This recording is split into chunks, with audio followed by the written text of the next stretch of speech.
Hi friends, ഇന്നൊരു evening vlog ആയാലോ. Actually ഞാൻ ഇന്ന് സാറ്റർഡേ ഈവനിങ് ആണ്. അപ്പോൾ അത്യാവശ്യം നെക്സ്റ്റ് വീക്കിലേക്ക് 2 ആഴ്ചയ്ക്കൊക്കെ അത്യാവശ്യമുള്ള സ്നാക്സും അതുപോലെ തന്നെ വെജിറ്റബിൾസൊക്കെ വാങ്ങി വീടെത്തിക്കഴിഞ്ഞപ്പോൾ കുറച്ച് ലേറ്റായി. അപ്പോൾ നല്ല വിശപ്പുണ്ടായിരുന്നു. അപ്പോൾ ഞങ്ങൾ വിചാരിച്ചു താഴെ ജസ്റ്റ് ഒന്ന് നടക്കാൻ പോവുകയും ചെയ്യാം. താഴെ ഇറങ്ങിയിട്ട് താഴെ ഒരു റെസ്റ്റോറൻറ്റ് ഉണ്ട് വെജിറ്റേറിയൻ, അവിടെ പോയിട്ട് ഫുഡ് അടിച്ചിട്ട് വരാമെന്ന് വിചാരിച്ചു. കിച്ചനാണെങ്കിൽ പുറത്ത് പോകാൻ റെഡിയായ ഭയങ്കര ഇഷ്ടമാണ്. ചെറുപ്പം മുതലേ ഇങ്ങനെ ട്രാവൽ ചെയ്യണോണ്ടാവണം അവന് ട്രാവൽ ചെയ്യാൻ ഭയങ്കര ഇഷ്ടം. കിച്ചൺ എന്താ വേണ്ട? ഇഡ്ഡലി വേണോ ദോശ വേണോ? രണ്ടും വേണം. അതിപ്പോൾ ഒരുപാട് ദൂരമൊന്നും പോകണമെന്നൊന്നുമില്ല. വെറുതെ താഴെ ഇറങ്ങി നടക്കാൻ പോയാൽ തന്നെ അവന് ഇഷ്ടമാവും. ഡ്രസ്സൊക്കെ ചെയ്ത് ഇങ്ങനെ എവിടെയെങ്കിലുമൊക്കെ ഇങ്ങനെ നടന്ന് സാധനങ്ങളൊക്കെ നോക്കി ഇങ്ങനെ വരാൻ വേണ്ടിയിട്ട്. ഇപ്പോൾ കുറച്ച് നാളായിട്ട് കിച്ചു നമ്മൾ ഫോട്ടോ വീഡിയോ ഒക്കെ എടുക്കുകയെന്ന് പറഞ്ഞു കഴിഞ്ഞാൽ ഭയങ്കര ഇഷ്ടമാണ്. അവനും എടുക്കും. അവൻ നല്ല രീതിയിലൊക്കെ ഫോട്ടോസൊക്കെ എടുക്കുന്നുണ്ട് കുറച്ചായിട്ട്. അതായത് അവൻ്റെ പ്രായത്തിനനുസരിച്ച് നല്ല വൃത്തിയായിട്ടൊക്കെ അവന് ഫോട്ടോ എടുക്കുന്നുണ്ട്. സ്ക്രീനൊക്കെ കറക്റ്റായിരിക്കും, ചിലപ്പോൾ ബ്ലറാവും, അങ്ങനെ വെയിറ്റ് താങ്ങാൻ പറ്റാതെ ബ്ലറാവും, അങ്ങനെയുള്ള ഇതാണല്ലോ. പക്ഷേ അവന് ഭയങ്കര ഇഷ്ടമാണ് അതൊക്കെ. വീഡിയോസൊക്കെ ചെയ്യണമെന്നും ഇതുപോലെ വ്ളോഗ്സ് ചെയ്യണമെന്നും അതുപോലെ നമ്മുടെ കുക്കിംഗ് ചെയ്യണമെന്നും ക്രാഫ്റ്റ് ചെയ്യണമെന്നൊക്കെ ഭയങ്കര ആഗ്രഹമൊക്കെ ഉണ്ടെങ്കിലും ചെറിയൊരു മടി അല്ലെങ്കിൽ സമയക്കുറവ് അങ്ങനെ എല്ലാം കൂടി ഒരുമിച്ചൊരു സിറ്റുവേഷൻ ആയിരുന്നു. ഇപ്പോൾ രണ്ടാമത് ഞാനിതൊക്കെ സ്റ്റാർട്ട് ചെയ്യാനുള്ള മെയിൻ പ്രചോദനം കിച്ചു തന്നെയാണ്. അവന് ഇങ്ങനെ പോസ് ചെയ്യാനും അല്ലെങ്കിൽ വീഡിയോസ് എടുക്കാനും അല്ലെങ്കിൽ ആ വീഡിയോസ് എടുത്തത് രണ്ടാമത് കാണാനൊക്കെ ഭയങ്കര ഇഷ്ടമാണ്. അപ്പോൾ ഞാനും വിചാരിച്ചു അവനെ എൻ്റർടൈൻ ചെയ്യാൻ വേണ്ടിയിട്ട് വീണ്ടും ഇതൊക്കെ ഒന്ന് സ്റ്റാർട്ട് ചെയ്യാം, പൊടി തട്ടി എടുക്കാമെന്ന്.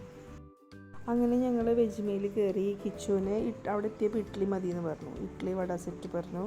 ശ്രീകുട്ടി ദോശ വട മതി എന്ന് പറഞ്ഞു.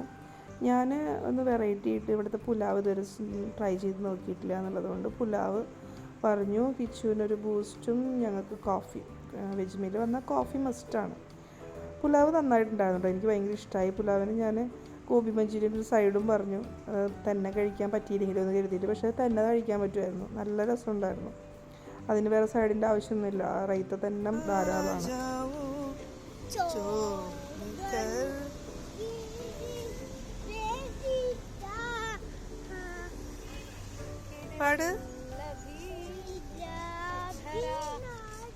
ഫുഡ് കഴിച്ച് കഴിഞ്ഞിട്ട് ഞങ്ങൾ മാർക്കറ്റിൻ്റെ ഉള്ളിൽ ഫുള്ളൊന്ന് കറങ്ങി. അവിടെ കയറി കഴിഞ്ഞൊരു സമയം പോണത് അറിയേയില്ല.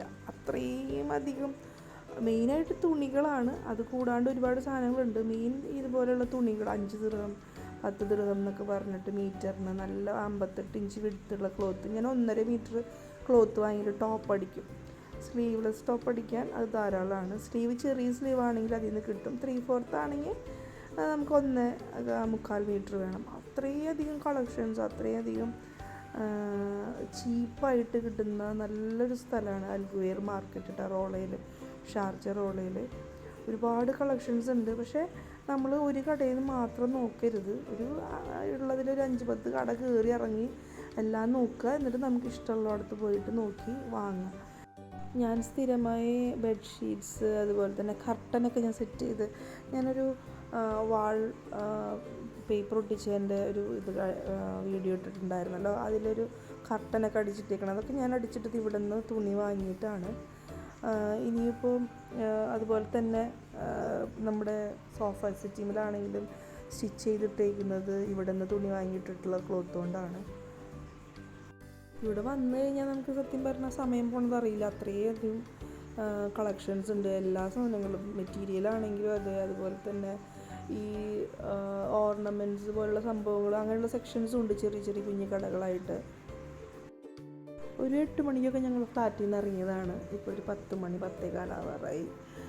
ഞങ്ങളിപ്പോൾ തിരിച്ച് വീട്ടിലേക്ക് പോയിക്കൊണ്ടിരിക്കുകയാണ് നടന്ന്. ഇതാ കാണുന്ന ബിൽഡിങ്ങാണ് ഞങ്ങളുടേത്. ആ ബിൽഡിങ്ങിലേക്ക് എത്തണമെങ്കിൽ ആക്ച്വലി ഇവിടെ നിന്ന് അങ്ങോട്ട് കിടക്കാം. നാട്ടിലൊക്കെ ആണെങ്കിൽ നമ്മൾ സിമ്പിളായിട്ട് എൻ്റെ ഇടയിൽ കൂടെ കിടക്കും. ഇവിടെ അങ്ങനെ കിടക്കാൻ പറ്റില്ല, 400 ദിർഹം ഫൈൻ വരും. സോ നമ്മൾ ഇതിലേ അങ്ങോട്ട് നടന്ന് ആ സിഗ്നൽ വരെ പോയി ആ സിഗ്നൽ കടന്ന് വെയിറ്റ് ചെയ്ത് നിന്ന് കടന്ന് അപ്പുറത്ത് കൂടെ പോകണം. ഇതാലോചിച്ചപ്പോൾ സത്യം പറഞ്ഞു കഴിഞ്ഞാൽ ഒരു സങ്കടം വന്നു. കാരണം വെച്ചാൽ ഇത്രയും നേരം നടത്തവും എല്ലാം കൂടി കഴിഞ്ഞപ്പോൾ കഴിച്ചതൊക്കെ ഒരുവിധം ദഹിച്ചിട്ടുണ്ട്. അപ്പോൾ അത്രയേ ഉള്ളൂ ഫ്രണ്ട്സ്. ഇന്നത്തെ ഞങ്ങളുടെ ഒരു കൊച്ചു വ്ളോഗ് നിങ്ങൾക്ക് എല്ലാവർക്കും ഇഷ്ടമായി എന്ന് വിചാരിക്കുന്നു. ഈ വീഡിയോ നിങ്ങൾക്ക് അറിയാവുന്നവർക്കൊക്കെ ഒന്ന് ഷെയർ ചെയ്ത് കൊടുക്കുക, സപ്പോർട്ട് ചെയ്യുക, ലൈക്ക് ചെയ്യുക, നിങ്ങളുടെ അഭിപ്രായങ്ങളൊന്ന് കമൻറ്റ് ചെയ്യുക. അതൊക്കെ എനിക്കൊരു സപ്പോർട്ടായിരിക്കും. ഇനിയും നല്ല നല്ല വീഡിയോസ് ഞാൻ എഡിറ്റ് ചെയ്ത് പരമാവധി അപ്ലോഡ് ചെയ്യുന്നതായിരിക്കും, അപ് ടു ഡേറ്റ് ആയിട്ട്. Thank you all.